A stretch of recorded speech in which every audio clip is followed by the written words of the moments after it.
കോമ്പറ്റീഷന്റെ guide lines already എല്ലാ ഗ്രൂപ്പുകളിലും share ചെയ്തിട്ടുണ്ട്. So once you go back, please talk to your friends whoever is in good in designing. Let them all participate in the logo design. So just for your information, നമ്മളിപ്പോൾ ഇവിടെ പലരും അങ്ങോട്ടും ഇങ്ങോട്ടും connected ആയിരിക്കത്തില്ല. നമ്മൾ already Kerala group 1, 2, 3 3 group already ഒരു common ഗ്രൂപ്പായിട്ട് create ചെയ്തിട്ടുണ്ട്. ഗ്രൂപ്പ് 1-ൽ ഇറ്റ് ഈസ് ഫുൾ 1024 മെമ്പേഴ്സ് ഉണ്ട്. Group 2 is again full 1024 and group 3 now it is around 450 members. അതുപോലെയാണ് നമ്മൾ റീജിയണൽ ഗ്രൂപ്പ്സ് ക്രിയേറ്റ് ചെയ്തിരിക്കുന്നു.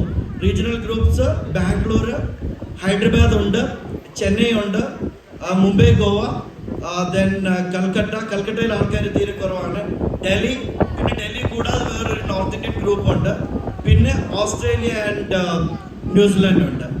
ഇത് കൂടാതെ Navodayans outside India we are well connected. Actually ഞാൻ ഇന്നിപ്പം അബുദാബിയിൽ നിന്നാണ് വന്നേക്കുന്നത്. ശരിക്കും ഗ്ലോബൽ നവോദയൻസ് മിഡിൽ ഈസ്റ്റ് എന്ന് പറഞ്ഞൊരു ഗ്രൂപ്പാണ്. കാര്യം പലരും ഗ്രൂപ്പുകളെ പറ്റി ചോദിക്കാറുണ്ട്. അതുകൊണ്ട് മാത്രം ഞാൻ ഇത്ര ആൾക്കാരോട് പറഞ്ഞു കഴിഞ്ഞു കഴിഞ്ഞാൽ once you go and speak to your friends this can spread like anything. So global Navodayans Middle East chapter ഉണ്ട്. ആ ഗ്ലോബൽ നവോദയൻ മിഡിൽ ഈസ്റ്റ് ചാപ്റ്ററിനകത്ത് there is a group in UAE. UAE group has almost 672 members from all over India. Similarly, there is a group in Qatar which is having almost 200 members from all over India. There is another group in Oman. So നമ്മുടെ ഒരു ഗ്രൂപ്പിന്റെ പ്രത്യേകത എന്താണെന്ന് ചോദിച്ചു കഴിഞ്ഞാൽ few days back, almost I think 1 week back, from JNV Pathanamthitta I got a call from one alumni. She was actually stuck in Muscat. പുള്ളിക്കാരി actually she was deceived by an agent. So ജനുവരി 25-ന് ആള് ഒരു ഏജന്റിന് പൈസ കൊടുത്തിട്ട് ദുബൈയിൽ വന്നിരുന്നതാണ്. So almost for 3 months until April 25 she was in Dubai. So ആ സമയത്ത് പുള്ളിക്കാരി നവോദയൻസും ഒന്നുമായിട്ട് കണക്റ്റഡ് അല്ലായിരുന്നു. അപ്പോൾ ദുബായ് വന്നിട്ട് ജോലിയൊന്നും ശരിയാകാതെ വന്നു കഴിഞ്ഞപ്പോൾ ഈ ഏജന്റ് പറഞ്ഞു I will send you back to India. അപ്പോൾ പുള്ളിക്കാരി പറഞ്ഞു എനിക്കില്ല, ഇന്ത്യയിൽ പോയിട്ട് ഒന്നും ചെയ്യാനില്ല, ഞാൻ ഒത്തിരി കാശ് ഏജന്റിന് കൊടുത്തിട്ടാണ് വന്നതെന്ന് പറഞ്ഞു കഴിഞ്ഞപ്പോൾ she's A graduate, actually graduate with very good marks. അപ്പോൾ സാഹചര്യം കൊണ്ട് വന്നതാണ്.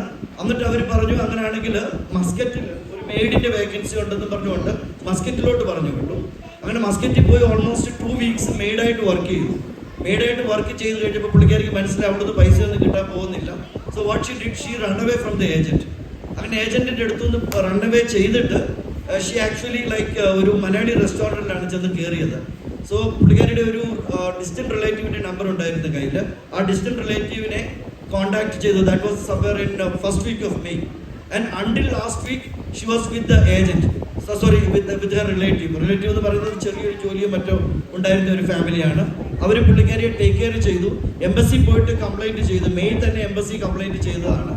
അതിട്ട് ഇത്രയും ദിവസമായിട്ടും എംബസിയിൽ നിന്ന് അതിന് ഫൈൻ ഒന്നും നടക്കുന്നില്ലായിരുന്നു.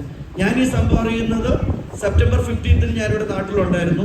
അത് കഴിഞ്ഞിട്ട് തിരിച്ച് ചെന്നതിന് ശേഷമാണ് ഈ സംഭവം അറിയുന്നത്. സംഭവം അറിഞ്ഞപ്പോൾ തന്നെ നമ്മുടെ ഒമാൻ ഗ്രൂപ്പിൽ ഇവിടെ ഇടുക്കി എന്നുള്ളവരുണ്ട്. ഒമാൻ ഗ്രൂപ്പിൽ ഒരു CA ഉണ്ട്, ചാർട്ടേഡ് അക്കൗണ്ടന്റ് ഗ്ലോബിൻ. പിന്നെ എറണാകുളം നവോദയന് ഒരു 2017 ബാച്ച് ഒരു മുബാറക്ക്, അഗെയിൻ എറണാകുളത്ത് ഒരു ടോം, പിന്നെ ചിക്മംഗ്ലൂർ നവോദയെന്ന് ഒരു മുഹമ്മദ് ഷെരീഫ്. ഇവരോടൊക്കെ ജസ്റ്റ് ഡിസ്കസ് ചെയ്ത് കഴിഞ്ഞപ്പോൾ തന്നെ അവർ തന്നെ പറഞ്ഞു അവരുടെ ഗ്രൂപ്പിൽ ഒരു